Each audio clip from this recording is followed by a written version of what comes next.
Hello नमस्कार। तो कल के वीडियो में हमने जाना कि जनन के प्रकार और उसके बाद जो है जनन से फायदा, जीवन अवधि, कुछ जीवों के जीवन अवधि, ये सब हमने जाना। इसके बाद हम लैंगिक और अलैंगिक जनन के बारे में हमने बताया, ठीक है। इसके साथ साथ हमने अगले कड़ी में इसके बाद जो है अलैंगिक जनन के प्रकार, विखंडन, मुकुलन, बीजाणु समासंग, ये सब पढ़ा है। उसके बाद दूसरा जो है हम ये जाने कि खंडन क्या होता है, पुनरुद्भवन क्या होता है। इसके बाद जो है हम ये जाने कायिक जनन क्या होता है, कायिक जनन के मदद से हम नया संतान उत्पत्ति कैसे करते हैं, ठीक है। ये सब हमने जाना। इसके बाद हमने ये जाना कि कायिक जनन दो प्रकार के होते हैं, प्राकृतिक और कृत्रिम, ठीक है।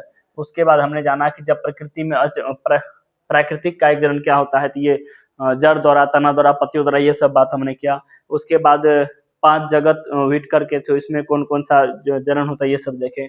उसके बाद कायिक प्रवर्धन की महत्वपूर्ण बातें देखे। उसके बाद भूस्तारी का ऑफसेट क्या होता है, उसके बाद यहाँ पर भूस्तारी क्या होता है, ये सब हमने जाना। इसके बाद किशोराचरण क्या होता है, जन्नावस्था क्या होता है, जीर्णावस्था क्या होता है। उसके बाद लैंगिक जनन के बारे में हमने जाना था। मोनोकॉर्पिक, पॉलीकार्पिक क्या होता है। मोनोकॉर्पिक जो एक ही बार फल उत्पादन के बाद मर जाते हैं वो मोनोकॉर्पिक होते हैं। पॉलीकॉर्पिक जो बहुवार्षिक होता है, ठीक है। इसके बाद प्राइमेट, नॉन प्राइमेट क्या होता है हमने ये जाना। मध्य चक्र, दूसरा चक्र क्या होता है, इसमें अंतर हमने जाना। इसके बाद हमने लैंगिक जनन की कुछ घटनाएं का बात कर रहे थे। परिपक्वता अवस्था आने के बाद लैंगिक जनन होने लगती है। लैंगिक जनन जब होगा तो इस दौरान क्या क्या घटनाएं होती है वो बात करते हैं, है ना। लैंगिक जनन होने से पहले, लैंगिक जनन के दौरान, लैंगिक जनन के बाद, ये सब बातें हम कर रहे थे। अगर बात करें साथियों, जब किसी भी जीव में जब लैंगिक जनन होता है, लैंगिक जनन होने का मतलब यह है कि उसमें मेल और फीमेल दोनों भाग ले रहा है। अगर मेल और फीमेल दोनों भाग ला रहा है, इसका मतलब ये हुआ उसमें युग्मक निर्माण हुआ होगा। क्या निर्माण हुआ होगा? युग्मक निर्माण। अभी जैसे हमारा शरीर है, हमारे शरीर के अंदर युग्मक निर्माण हो रहा है, ऐसे ही जो फीमेल है, फीमेल बॉडी के अंदर युग्मक निर्माण हो रहा है। अब ये निषेचन अभी हुआ नहीं है, निषेचन हुआ नहीं है। अभी मेरे अंदर में केवल युग्मक निर्माण है, दूसरे फीमेल के अंदर में युग्मक निर्माण है। जब दोनों का युग्मक मिलेगा तो उसको कहेंगे निषेचन। तो अभी जो युग्मक निर्माण हुआ ये निषेचन से पहले की बात हुई। युग्मक निर्माण क्या हुआ? निषेचन से पहले की बात। तब दोनों का युग्मक जब आपस में मिलेगा तो उसको कहेंगे हम लोग क्या? निषेचन। उसको क्या कहेंगे? निषेचन। और निषेचन जो ही होगा उसके बाद हमारा युग्मनज बनना शुरू होगा। भ्रूण, युग्मनज से बाद भ्रूण बनना शुरू होगा, भ्रूण के बाद बच्चा बनेगा। ये निषेचन की बाद की घटनाएं हैं। कुल मिलाकर के जो लैंगिक जनन होती है उसमें 3 प्रकार की घटनाएं घटती है। एक निषेचन से पहले की घटनाएं, निषेचन के दौरान की घटनाएं और निषेचन की बाद की घटनाएं। ये 3 हमने जाना था और इन्हीं तीनों के बारे में हमें लिखना है। अगर ऐसे ही बात करें हम, जो निषेचन से पूर्व की घटनाएं क्या होती है, निषेचन से पहले क्या क्या होता है दोस्तों? निषेचन से पहले यानी अंडाणु और शुक्राणु को मिलने से पहले, अंडाणु और शुक्राणु को मिलने से पहले जो सब भी घटनाएं घटती है उसको हम लोग क्या कहते हैं? निषेचन से पहले की घटना कहते हैं। तो हमने कहा अंडाणु और शुक्राणु को मिलने से पहले होता क्या है कि मेल बॉडी के अंदर अलग एक युग्मक बनता है। युग्मक एक कोशिका होती है, अगुणित कोशिका होती है। युग्मक एक अगुणित कोशिका होती है जिनकी मदद से नया संतान की उत्पत्ति होती है। तो मेल बॉडी के अंदर अलग युग्मक बनता है, उसी प्रकार से फीमेल बॉडी के अंदर अलग युग्मक बनता है। मेल बॉडी के अंदर जो युग्मक बनता है उसको हम लोग शुक्राणु कहते हैं। फीमेल बॉडी के अंदर जो युग्मक बनता है उसको हम लोग अंडाणु कहते हैं। युग्मक का जो निर्माण हुआ ये निषेचन से पहले का बात है, निषेचन से पहले, इसीलिए इसको निषेचन से पूर्व की घटनाएं कहते हैं। निषेचन से पहले मेनली 2 बातें होती है। एक तो पहला ये हुआ कि युग्मक का निर्माण हुआ, यानी मेल में फीमेल में युग्मक का क्या हुआ? निर्माण। युग्मक मतलब ऐसा समझ लो शुक्राणु का निर्माण हो गया मेल फीमेल में, ये पहला घटना हुआ। दूसरा घटना ये होता है कि जब हमारे शरीर में शुक्राणु का निर्माण हुआ है तो ये हमारा जो शुक्राणु है ये फीमेल बॉडी के अंदर जाएगा। हमारा शुक्राणु फीमेल बॉडी के अंदर जाएगा तो ही तो उसके गर्भ में निषेचन होगा, उसके फ्लोपियन ट्यूब निषेचन तब तो होगा। पहले हमारा जो स्पर्म वो जाएगा, तब तो हमारा जो स्पर्म जाएगा, इस प्रक्रिया को हम लोग क्या कहते हैं? युग्मक स्थानांतरण कहते हैं।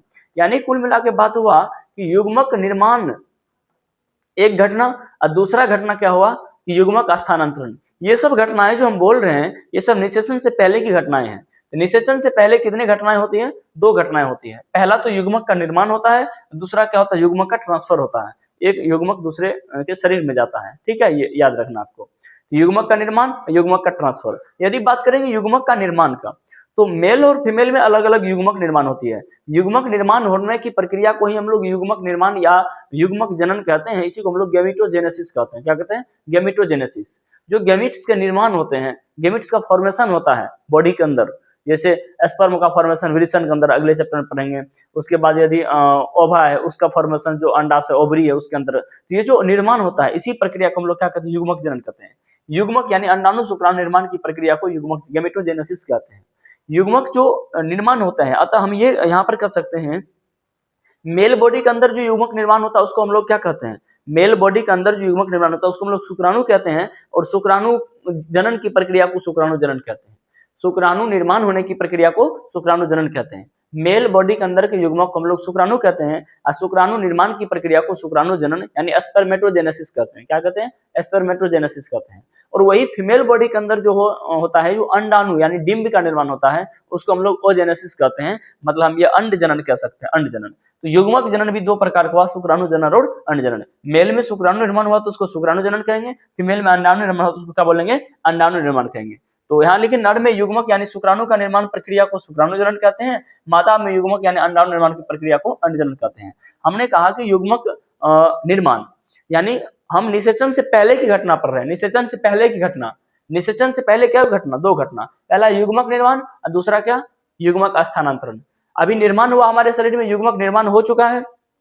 अब ये सेक्सुअल संबंध के दौरान हमारे फीमेल की बॉडी के अंदर जाएंगे, हमारा जो स्पर्म है, तो इसको कहेंगे युग्मक स्थानांतरण। ये निषेचन से पहले की सब हो रहा है ना, अभी निषेचन हुआ नहीं, निषेचन से पहले हमारे शरीर में स्पर्म का निर्माण हो गया। अब ये स्पर्म जाएगा फीमेल बॉडी के अंदर, तो यहाँ पर क्या हो जाएंगे, युग्मक स्थानांतरण हुए। फीमेल बॉडी के अंदर जाने के बाद निषेचन होगा, तो इसके बाद क्या होगा, निषेचन की घटना होगा। ठीक है, अभी ये बात करें।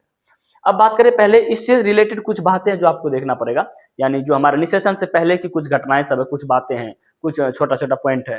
जैसे हमने कहा युग्मक क्या होता है, युग्मक अगुणित कोशिका है। अगुणित यानी हैप्लॉइड होते हैं, एक गुण पाए जाते हैं, अगुणित कोशिका होते हैं। नर युग्मक को हम लोग शुक्राणु के नाम से जानते हैं, जिसको हम लोग पुंमनु भी कह देते हैं, जिससे ये हैप्लॉइड होते हैं, हैप्लॉइड मतलब अगुणित। और मादा युग्मक अंडाणु यानी इसको डिम्ब कहते हैं, ये भी हैप्लॉइड होते हैं, हैप्लॉइड एन। ठीक है, अर्धसूत्रण होते हैं। अब आप लोग देखिए, कई जीवें ऐसी होती है, जैसे हमें यदि शुक्राणु की बात करें और अंडाणु की बात करें, मानव में अंडाणु जो मादा के होते हैं वो गोल होते हैं, ठीक है, अंडाकार।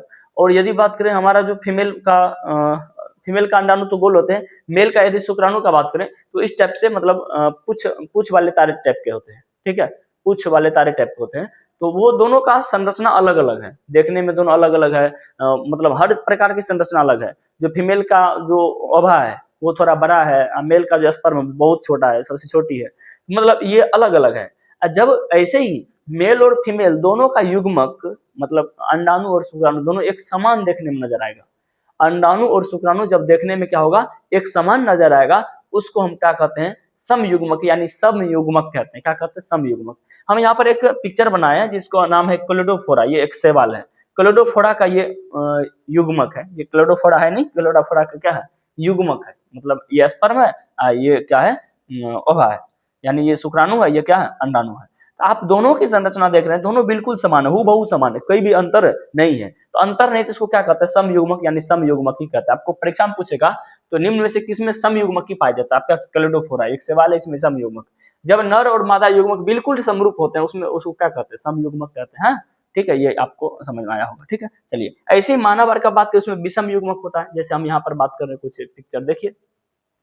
विषम युग्मक की क्या होता है, यानी विषम युग्मक जब नर और मादा युग्मक देखने में एक दूसरे से क्या होते हैं, अलग हो जाते हैं। नर और मादा युग्मक देखने में एक दूसरे से अलग हो जाते हैं, इसे क्या कहते हैं, विषम युग्मक ही कहते हैं, देखने में अलग हो जाता है। अब यहाँ पर जरा देखिए, ये हमारा फीमेल का अंडाणु है, ये फ्यूकस है, ये भी एक शैवाल ही है, फ्यूकस शैवाल का ये अंडाणु है, थोड़ा बड़ा साइज में नजर आता है। या ये देखिए, ये मेल का बहुत छोटा, ये दिल जैसे है।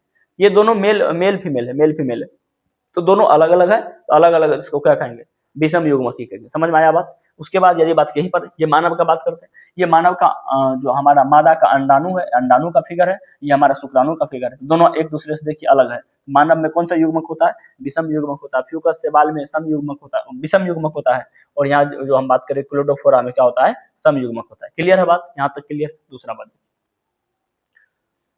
दूसरा यदि आपके सामने बात करें, अब यहीं पर कुछ घटनाएं होगी, जीवों में लैंगिकता का बात हो जाती है। जीवों में लैंगिकता क्या होती है दोस्तों। अब लैंगिकता कहने का मतलब ये हुआ कि जैसे हमारे अंदर आप देख रहे हैं दुनिया में दो प्रकार के जीव हैं, एक मेल होता है, एक फीमेल होता है। जैसे हम मेल हैं तो मेल जब अकेले एक ही लिंग है मेल, इसको बोलेंगे एक लिंगी। क्या कहेंगे? एक लिंगी। कुछ जीव ऐसे होते हैं जिसमें मेल फीमेल दोनों एक ही शरीर में होते हैं, तो उसको बोलेंगे द्विलिंगी। ऐसे ही पादपों में होता है, पादपों में एक लिंगी को दिखाने के लिए उसका नाम देते हैं एक लिंगाश्रयी। क्या देते हैं? एक लिंग। आप ऐसे याद रखिए, एक विषम संख्या है तो उसको बोलते हैं विषम थैलेसी, है ना। एक लिंगाश्रयी क्या बोलते हैं? विषम थैलेसी बोलते हैं। और द्वि यानी उभय लिंगाश्रयी यानी द्विलिंगाश्रयी, इसको हम लोग क्या बोलते हैं? सम थैलेसी कहते हैं। विषम थैलेसी यानी एक लिंगाश्रयी का मतलब हुआ जब एक पौधा के ऊपर एक ही लिंग हो, या तो वो पौधा मेल हो या तो वो पौधा फीमेल हो। जब पौधा या तो मेल हो या तो फीमेल हो, उस पौधा का नाम हो जाएगा का एक लिंगाश्रय। जैसे आपने पपीता और खजूर के बारे में देखा होगा, जनरली हम लोग उदाहरण देखते हैं पपीता का। पपीता का मर्दवा पपीता अलग होता है, मोगिहा पपीता अलग होता है। आपने देखा होगा एक पपीता में केवल फूल लगता है तो उसको वो मेल पपीता है। कौन सा पपीता है? मेल पपीता है। एक पपीता ऐसा होता है जिसमें फल लगता है तो वो क्या? फीमेल पपीता है। यानी मेल और फीमेल अलग अलग होता है, यानी एक पौधा पर एक ही लिंग होता है। एक पौधा पर एक ही लिंग होता है, या तो मेल होता है या तो फीमेल होता है। जब एक पौधा पर एक ही लिंग हो, मेल या फीमेल, तो उसको क्या कहेंगे? एक लिंगाश्रय यानी विषम थैलेसी कहेंगे। क्लियर है? उसके बाद एक पौधा पर जब दोनों लिंग हो, एक पौधा पर जब दोनों लिंग हो यानी पुष्प के अंदर दोनों लिंग हो, मेल और फीमेल दोनों हो, उसको बोलते हैं क्या? उभय लिंगाश्रय। ठीक है। आपने पपीता खजूर मार्केंसिया, ये अगर पपीता जनरली देखें, आप तीनों याद रखिएगा, पपीता खजूर मार्केंसिया, ये क्या होता है? एक लिंगाश्रय होता है, एक लिंगी होते हैं। ठीक है। और बाकी जितने भी फंजाई और पौधा मिलेगा तो वो सब क्या होगा? उभय लिंगा, यानी मेल फीमेल दोनों एक ही शरीर पर होते हैं, एक ही पादप पर। क्योंकि आपने आम का ना तो अलग मेल देखा होगा ना तो फीमेल देखा, अमरूद का मेल फीमेल अलग अलग नहीं देखे होंगे, लेकिन पपीता का आपने मेल फीमेल अलग अलग देखा होगा। चलिए ठीक है, क्लियर है यहाँ तक बात। यही चीज को प्राणी में हम लोग जो एक लिंगाश्रयी है उसको हम लोग एक लिंगी कह देते हैं, जो उभयलिंगाश्रय उसको द्विलिंगी या उभयलिंगी कह देते हैं। प्राणी में, जंतु में जैसे हम लोग क्या है? एक लिंगी है, क्योंकि हमारे अंदर एक ही लिंग है, या तो मेल है या तो फीमेल है। ठीक है। महिला फीमेल हुई, हम लोग पुरुष है तो मेल हो गई। एक मानव, गाय, भैंस, तिल, चटा, इसका मेल फीमेल अलग अलग होते हैं। आपने देखा होगा मेल फीमेल अलग अलग होते हैं, ये देखा। इसको क्या बोलेंगे? एक लिंगी। और क्या बोलेंगे? जिस जंतु में मेल अंग तथा फीमेल अंग दोनों होता है उसे क्या कहते हैं? द्विलिंगी कहते हैं। जैसे केचुआ बोलेंगे, स्पंज बोलेंगे, टेपवर्म। केचुआ का फिगर हमने बनाया, दिखाते हैं आपको केचुआ के बारे में। ये देखिए जरा, ये हमारा केचुआ है। केचुआ का हमने ऑपरेशन किया, मतलब यहाँ से हमने काट दिया केचुआ को। काटने के बाद ये देखिए, ये संरचना हमारा इस प्रकार से, इसका काटने के बाद ये हमारा केचुआ है, इसको चीरे हैं, यहाँ से चीर दिया, अलग की। अलग करने के बाद आप यहाँ गौर से देखिए ये क्या नजर आ रहा है। तो हम कहेंगे यहाँ पर जो नजर आ रहा है ये इसकी संरचना है। यहाँ जो ये जालीनुमा संरचना देख रहे हैं, इसको ये क्या है? विरिसन कोष है, यानी मेल अंग हुआ ये। इसी के पेट के अंदर यहाँ पर जो कुछ नजर आ रहा है ये हमारा क्या है? अंडाशय, यानी फीमेल हुआ ये। यानी विरिसन कोष में यहाँ पर शुक्राणु बनता है, यहाँ पर अंडाणु बनता है, ये दोनों आपस में संलयन होकर के यहाँ पर जन्म होता है। मतलब ये कह रहे हैं इसमें मेल और फीमेल दोनों है। ये किसका उदाहरण हो गया? आप लोग बताइए। ये उभयलिंगी का उदाहरण हो गया। तो इसका उदाहरण हो गया उभयलिंगी का। तो केचुआ कैसा प्राणी है बोलिए आप लोग? द्विलिंगी, यानी दोनों लिंग एक ही पेट के अंदर है, दोनों लिंग एक ही पेट के अंदर है। ठीक है। उसके बाद यहाँ पर देखिए, यहाँ पर आपने झिंगुर देखा होगा ना, झिंगुर जो हम अभी बनाए हैं, झिंगुर, ये हमारा जो झिंगुर यानी कॉकरोच कहते हैं। कॉकरोच का बात करते हैं, ये मेल कॉकरोच है। यहाँ जो देख रहे हैं ये फीमेल कॉकरोच है, वो मेल कॉकरोच है, ये फीमेल कॉकरोच है। इसमें कोई अंतर नहीं है। आप बाहर से देख करके नहीं कह सकते ये मेल है कि फीमेल है, बाहर से देख कर आप नहीं कह सकते हैं, दोनों एक समान ही होता है। यदि इसका हम ऑपरेशन किया, इसको हमने देखा, इसके पेट के अंदर हमने देखा तो इस प्रकार से संरचनाएं थी, ऐसी संरचनाएं थी, बैलून जैसे बहुत सारा। ये हमारा विरिसन नजर आया, ये विरिसन है, ये क्योंकि शुक्राणु निर्माण करता है। ये हमारा इस प्रकार हम समझ गए ये मेल का है। ठीक है। अगर ये दूसरा कॉकरोच को हमने देखा, दूसरा कॉकरोच को इस तरह से हमने देखा, दूसरा कॉकरोच में ऐसे ही संरचना जब हमने देखा तो यहाँ पर क्या है? अंडाशय जैसी संरचना है, ये अंडाणु का निर्माण हो रहा है। यानी हम समझ गए ये फीमेल है और ये मेल है। जब हमने मेल फीमेल अलग अलग देखा, जो कॉकरोच होता है इसका मेल अलग होता है और इसका फीमेल अलग होता है, हम समझ गए ये क्या है? एक लिंगी है, क्योंकि इसके शरीर में क्या लिंग है? एक ही लिंग है। ये इसके शरीर में दोनों चीज है, एक ही बॉडी के अंदर दोनों चीज है, उसको क्या कहेंगे? द्विलिंगी कहेंगे। एक बॉडी के अंदर एक ही चीज है, एक बॉडी के अंदर एक ही चीज है, इसको क्या कहेंगे? एक लिंगी कहेंगे। क्लियर है बात? यहाँ तक क्लियर है? चलिए आप यहाँ पर फिगर बना सकते हैं, स्क्रीनशॉट ले लीजिए, आगे बढ़ते हैं। चलिए अब यहाँ पर क्या होता है कि गुणसूत्रों की संख्या जो इंपोर्टेंट होता है वो याद रखना आपको, यहाँ पर देखना है। अर्धसूत्राणुओं में गुण, अर्धसूत्राणु को हम लोग क्रोमोसोम कहते हैं। और क्रोमोसोम द्विगुणित मतलब हुआ कि इसमें दोनों गुण पाए जाएंगे। द्विगुणित मतलब होता है डैप्लेट। और जो कोशिका विभाजन यदि नहीं देखे तो कोशिका विभाजन वाला वीडियो में डाल दूंगा। कोशिका विभाजन, अर्धसूत्री, समसूत्री, असूत्री विभाजन, ये बता देंगे। तो जनन कोशिका में अर्धसूत्री विभाजन होता है। अर्धसूत्री विभाजन का मतलब होता है गुणसूत्र की संख्या आधा हो जाता है। कोशिका में गुणसूत्र की संख्या आधा हो जाता है। कहने का मतलब ये एक मान लीजिए कोशिका है, ये एक कोशिका है, इस कोशिका में यदि 20 गुणसूत्र है, अर्धसूत्री विभाजन होगा तो एगो कोशिका अलग बनेगा, कोशिका अलग बनेगा, एगो में 10 गुणसूत्र, एगो में 10 गुणसूत्र हो जाएगा, इसको बोलते हैं अर्धसूत्री विभाजन। जैसे ये कोशिका है 20 गुणसूत्र वाले, दो भाग में टूट गया, तो इधर भी 20 गुणसूत्र, इधर भी 20, उसको बोले समसूत्री विभाजन। तो जनन कोशिका जो तो अर्धसूत्री विभाजन, इसलिए ये सब जनन कोशिका का बात है, तो अर्धसूत्री विभाजन। ये हमारा अगर मनुष्य के कोशिका में 46 गुणसूत्र है, जब उसमें अर्धसूत्री विभाजन होगा जनन कोशिका में तो 23 रह जाएंगे, ठीक है। घरेलू मक्खी में 12 है, तो यहाँ पर आप यदि आधा कर देंगे तो कितना हो जाएंगे, 6 हो जाएंगे। यदि बात करेंगे चूहा में अर्धसूत्री विभाजन के युग्मक वैकेंस है, तो यहाँ पर कितने हो जाएंगे, 42 हो जाएंगे। अगर बात करें 78 है, तो यहाँ पर कितना हो जाएगा, 35 गुना 70, 35 4 39, और यहाँ पर 19 है, तो 19 गुना यहाँ पर क्या हो जाएंगे, 38 हो जाएंगे। 8 है, तो यहाँ पर क्या हो जाएंगे, 4 हो जाएंगे। इस प्रकार से ये जो ऑफिओग्लोसम है, इसमें जो है 630 होता है, तो यहाँ पर 1260 हो जाएंगे, सबसे ज्यादा गुणसूत्र होता है। सेब में 34 है, यहाँ पर कितना हो जाएंगे, 17 हो जाएंगे। यहाँ पर 12 है, तो यहाँ पर कितना हो जाएंगे, 24। यहाँ पर 20 है, तो यहाँ पर क्या हो जाएंगे, 10। यहाँ पर 24 है, तो यहाँ पर क्या हो जाएंगे, 48, ठीक है। उसके बाद यदि बात करें हमारा जो है इसमें 380 है, तो 190 हो जाएंगे, और 16 दोनों यहाँ पर क्या हो जाएंगे, 32 हो जाएंगे। यहाँ पर 2n है, तो वो भी आप देख सकते हैं। ये हमारा जो एक जगह रहा, इसका स्क्रीनशॉट ले लीजिए, परीक्षा में पूछा करता है, ठीक है। चलिए दूसरा बात करते हैं कि युग्मक स्थानांतरण, अब गैमीट का ट्रांसफर होगा। गैमीट ट्रांसफर करने के लिए सेक्सुअल क्रिया करना जरूरी है। सेक्सुअल संबंध के दौरान मेल का जो स्पर्म होता है वो फीमेल बॉडी में छोड़ दिया जाता है। सेक्सुअल क्रिया के दौरान मेल का जो स्पर्म होता है वो फीमेल के बॉडी में छोड़ दिया जाता है। तो युग्मक का क्या हुआ, स्थानांतरण। युग्मक को मेल के बॉडी से फीमेल के बॉडी तक जाने के लिए माध्यम की जरूरत होती है।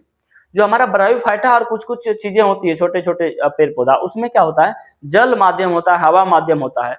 लेकिन हमारे शरीर के अंदर का जो स्पर्म है उसके लिए माध्यम क्या चाहिए, सेक्सुअल करना जरूरी है। डायरेक्ट फीमेल बॉडी के अंदर जाके मेरा स्पर्म जाएगा, फीमेल बॉडी के अंदर, इसके लिए कोई हवा में उड़ के स्पर्म नहीं जाएगा, ठीक है। फीमेल बॉडी के अंदर डायरेक्ट छोड़ा जाता है, किसी न किसी माध्यम की जरूरत होती है। तो हमारे अंदर के स्पर्म को फीमेल बॉडी के अंदर पहुंचाने के लिए सेक्सुअल करना जरूरी होता है। युग्मन स्थानांतरण की प्रक्रिया, पेड़ पौधा में जो हमारा परागकोश से परागकण निकलकर दूसरे पुष्प के वर्तिकाग्र पर जाता है उसको हम लोग क्या कहते हैं, परागन कहते हैं। वही हमारे शरीर का जो स्पर्म है किसी फीमेल बॉडी के अंदर जाएगा, उस क्रिया क्या कहेंगे, संभोग कहेंगे, सेक्स कहेंगे। सेक्स करके हम अपने स्पर्म को दूसरे में पहुंचा सकते हैं। और जो हमारा परागन है, परागन क्रिया द्वारा जो पेड़ पौधा का परागकण है वो फीमेल के वर्तिकाग्र पर चला जाता है। तो ये माध्यम और युग्मक स्थानांतरण की प्रक्रिया। नर युग्मक का आपको याद रखना चलनशील होता है, गतिमान होता है। नर युग्मक में गति होती है, ये एक स्थान से दूसरे स्थान तक जा सकता है। लेकिन मादा युग्मक अचलनशील होता है, इसमें कोई गति नहीं होती है, जहां पर है वहीं पर ही रहता है, इसमें गति नहीं होती है। नर युग्मक में क्या होती है, गति होती है। युग्मक निर्माण के बाद नर तथा मादा युग्मक कायिक रूप से एक दूसरे के निकट आते हैं ताकि युग्मन को कहते हैं निषेचन, मेल फीमेल का जो स्पर्म और ओवा है एक दूसरे को संलग्न हो सके, उसका गुणसूत्र इसके गुणसूत्र आपस में मिल सके, तो इसके लिए युग्मक स्थानांतरण जरूरी होता है। क्लियर है बात, यहाँ पर क्लियर है। चलिए अब बात करते हैं निषेचन क्या होता है। अब बात करते हैं निषेचन क्या होता है। चलिए जब हम निषेचन का बात करते हैं दोस्तों, निषेचन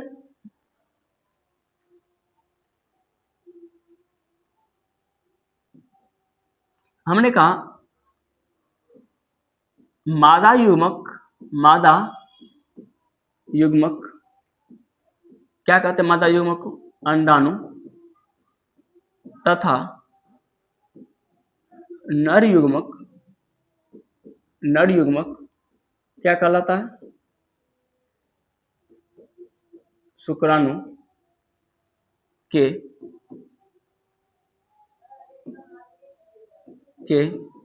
संलयन को क्या कहते हैं, निषेचन कहते हैं।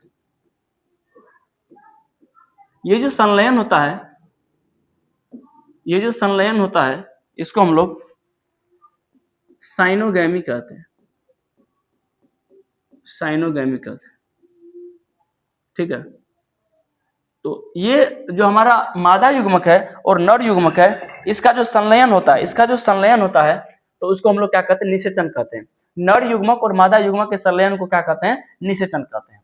अब यदि बात करें ये निषेचन जो होता है, निषेचन कहने का मतलब ये हुआ, ये हमारा मान लीजिए ये हमारा क्या है,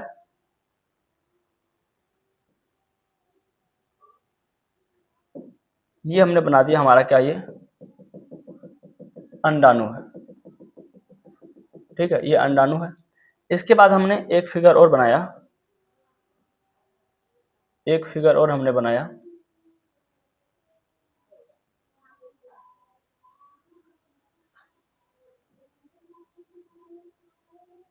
ये जो आपस में मिलेगा तो मिलने के बाद ये हुआ, ये हमारा जो अंडाशय है वो अंडाणु है, ये अंडाणु है, इसके अंदर ये चला गया शुक्राणु, इसके अंदर चला जाएगा, है ना। इसके अंदर चला जाएगा तो ये हमारा, इससे क्या बनेगा, ये हमारा क्या हुआ, ये प्रक्रिया क्या कहलाएगा, निषेचन कहलाएगा। ये प्रक्रिया क्या कहलाएगा, निषेचन कहलाएगा। अंडाणु और शुक्राणु का आपस में मिलना, संलयन होना क्या कहलाएगा, यानी इसका गुणसूत्र आपस में क्या होगा, अब संलयन हो जाएगा, आपस में क्या हो जाएगा, संलयन हो जाएगा। इसको हम लोग निषेचन कहते हैं। इसके बाद ये जो हमारा, ये हमारा इस प्रकार से संरचना बनेगा, इस प्रकार से संरचना बनेगा।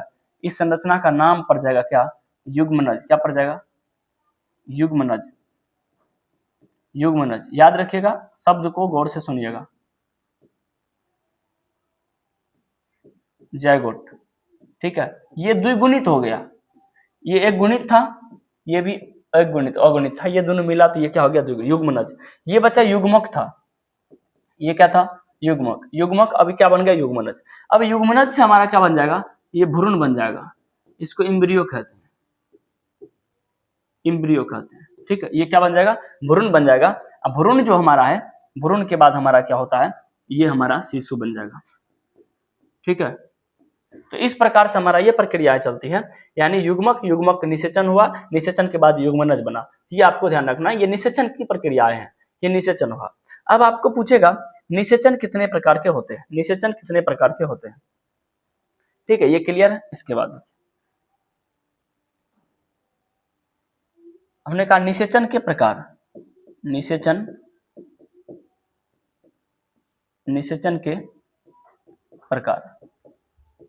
तो आपको कहना निषेचन दो प्रकार का होता है, एक होता है आंतरिक निषेचन, आंतरिक निषेचन, दूसरा होता है बाह्य निषेचन, ठीक है। इसको हम लोग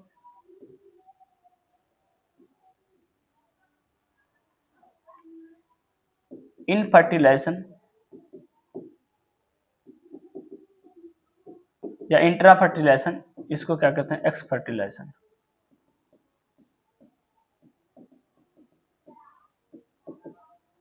ठीक है। ये तो ये हमारा क्या हुआ, आंतरिक निषेचन और बाह्य निषेचन। ये क्या होता है, एक बात यहां पर समझिए जरा, यहां पर समझिए। जब हमारा युग्मक निर्माण हो रहा था, नर युग्मक चलनशील है, इसको मेल बॉडी से फीमेल बॉडी तक जाना है, तो जरूरी नहीं कि सभी स्पर्म हमारा सर्वाइव कर पाएगा, कुछ स्पर्म रास्ता में ही मर जाएगा, कुछ स्पर्म ही फीमेल बॉडी के अंदर तक जा पाएगा। इसी कारण से भगवान के पास इंजीनियर का कमी नहीं है, स्पर्म की संख्या बहुत ज्यादा होती है, हजारों गुना ज्यादा होती है, क्योंकि कौन मरेगा कौन बचेगा अभी तक कोई गारंटी नहीं है, क्योंकि दूर जाना है उसको। जैसे एक पौधा ही समझ लीजिए, एक पौधा का जो परागकण है उसको दूसरे जगह पर जाना है उड़ के, हवा के माध्यम से, किसी के माध्यम से उसको सर्वाइव करना पड़ेगा जीवन में, इसलिए उसको बहुत मर जाता है, खराब हो जाता है, इसलिए बहुत सारा बनता है, करोड़ों में बनता है। लेकिन मादा युग्मक अचलनशील होता है तो क्या को निर्माण होता है, एगो, ये जल्दी खराब नहीं होता, ठीक है। चलिए अगर बात करें यहाँ पर, तो निषेचन कितने प्रकार के हो गए, निषेचन यानी फर्टिलाइजेशन दो प्रकार, आंतरिक निषेचन, बाह्य निषेचन। समझने का प्रयास कीजिएगा। आंतरिक निषेचन कहने का मतलब ये हुआ, जब कोई जीव का मेल फीमेल का जो संलयन है, अंडाणु और शुक्राणु का संलयन है, फीमेल बॉडी के अंदर होता है। जैसे मानव का बात करते हैं, हमारा स्पर्म हमारे फीमेल बॉडी के अंदर जाएंगे, वहां पर जाके दोनों आपस में मिलेंगे, तो उसको कहेंगे आंतरिक निषेचन। क्या कहेंगे, आंतरिक निषेचन।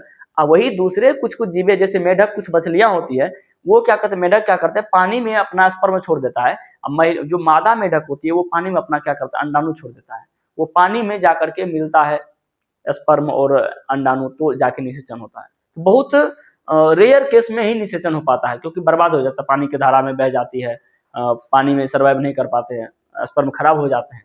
तो हम लोग का जो निषेचन वो सुरक्षित है, क्योंकि फीमेल बॉडी के अंदर होते हैं, फीमेल बॉडी के अंदर होते हैं। चलिए यहाँ पर हम दोनों का परिभाषा जरा लिखने का प्रयास करेंगे।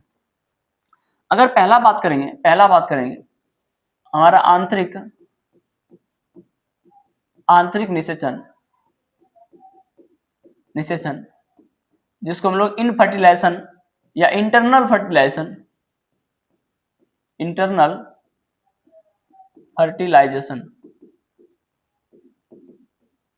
इंटरनल फर्टिलाइजेशन, ये क्या होते हैं? जब नर युग्मक, नर युग्मक क्या कहते हैं? शुक्राणु तथा मादा युग्मक, युग्मक अंडाणु, मादा युग्मक, जब नर युग्मक शुक्राणु और मादा युग्मक अंडाणु का संलयन, का संलयन फीमेल बॉडी अंदर, फीमेल बॉडी मादा शरीर के अंदर, मादा शरीर के अंदर होता है, अंदर होता है, तो इसे आंतरिक, आंतरिक निषेचन, आंतरिक निषेचन कहते हैं। तो इसे क्या कहते हैं? आंतरिक निषेचन कहते हैं। जैसे बात करें आंतरिक निषेचन किसमें पाया जाता है, आपको एकदम आसानी से उदाहरण देना है। आंतरिक निषेचन किसमें पाया जाएगा? मानव में पाया जाएगा, है ना, गाय में पाया जाएगा, भैंस में पाया जाएगा, ये सब में क्या पाया जाता है? आंतरिक निषेचन आदि। इसमें क्या पाया जाता है बच्चा? आंतरिक निषेचन पाया जाता है। और हमने कहा कि दूसरा परिभाषा आपने लिखा, जो हमारा बाह्य निषेचन है, बाह्य निषेचन, इसको हम लोग एक्सटर्नल फर्टिलाइजेशन, फर्टिलाइजेशन कहते हैं। ये क्या होता है? कहेंगे जब मेल युग्मक यानी नर युग्मक तथा फीमेल युग्मक, फीमेल युग्मक का संलयन, का संलयन female body, female body, female body के बाहर, बाहर होता है, तो इसे बाह्य निषेचन, बाह्य निषेचन कहते हैं। तो इसे बाह्य निषेचन कहते हैं। जैसे बाह्य निषेचन किसमें होता है? तो बाह्य निषेचन में सेक्सुअल क्रिया की जरूरत नहीं होती है। जैसे किसमें? मेढक में हो गए, मछली, मेढक और मछली आदि, इसमें क्या होते हैं? बाह्य निषेचन होते हैं। यानी फीमेल जो युग्मक है और मेल युग्मक है पानी में छोड़ दिया जाता है, तो वहां पर आपस में संलयन हो जाता है। ये हमारा निषेचन की कितने प्रकार है? 2 प्रकार, आंतरिक निषेचन और बाह्य निषेचन।